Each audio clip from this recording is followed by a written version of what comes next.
Hello, this is Caleb with Garvin Sewer Service. I'm at 1575 South York Street. So currently, the situation is that they have a upstairs bathroom and a downstairs bathroom. Downstairs bathroom is running just fine. That's the one they've been using all these years. The upstairs bathroom, I was told, has not been in use for around 10 years. They doing renovations. They backed up in the toilet stub. I tried and struggled for a long time, but finally got the water to drop. So the block was located at the bottom of the sweep. Everything that we're talking about is upstream from the downstairs bathroom. So the downstairs bathroom has been in use and is just fine this whole time. So the upstairs bathroom, once it's going down the stack, the sweep and a few feet after that sweep is just a massive amount of scale that we'll talk about when we get there. And that is our problem, and that is what we'll be discussing how to fix it here in a bit.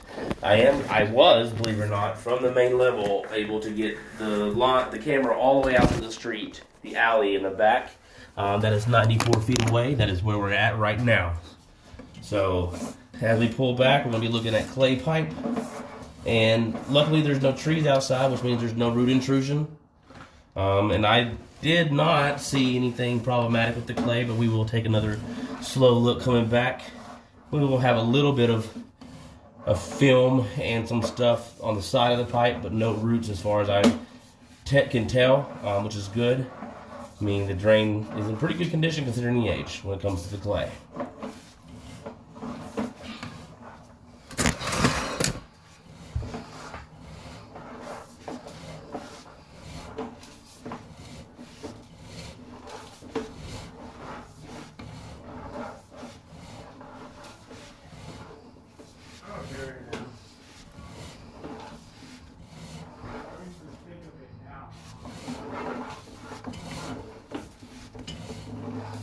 You have a little bit of a slight belly that, or somebody maybe ran some water. We do have quite a few people here.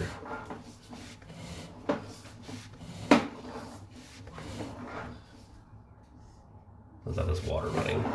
I didn't remember any standing water when I pushed this all the way out, though it was very difficult. I had to put some back into it.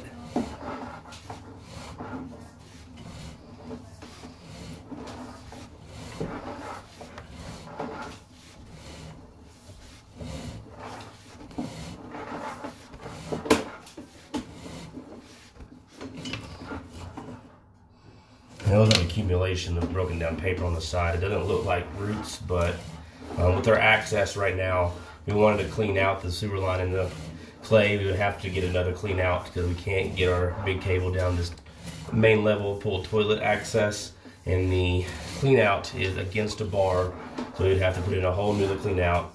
Whenever we do our talking about our repair for the clay or the cast iron, we will also be discussing that we will be putting in an accessible clean out in the basement that will enable us to clean the line more effectively out to the street, or not effectively, just at all, as well as cameraing will be easier in the future.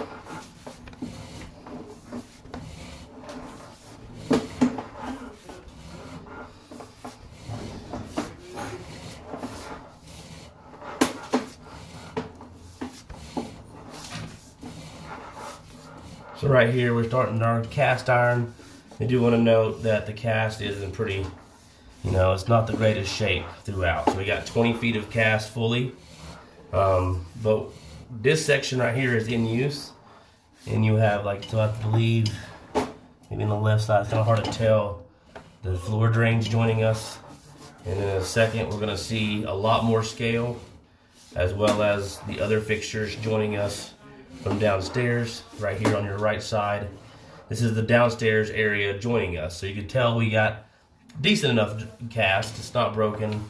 It does have scale, accumulated. And right here you're gonna see a lot more. So the estimate that I put in, and I talked to Mitch and Steven and a couple other guys about, what the possibility of descaling, anything like that. And there's just a massive amount of scale here, as you can tell. This is horrendous. That's the most I've ever seen in my 5 years of doing this. And it's a 100% a reflection of the drain not being in use. So right here is the sweep, which my distance indicator on the lower left hand side. it reflects that we're back into the sweep, close to zeroed out. And as we push, you'll see there's so much scale that anytime they flush any solids or papers, this is going to be a problem again.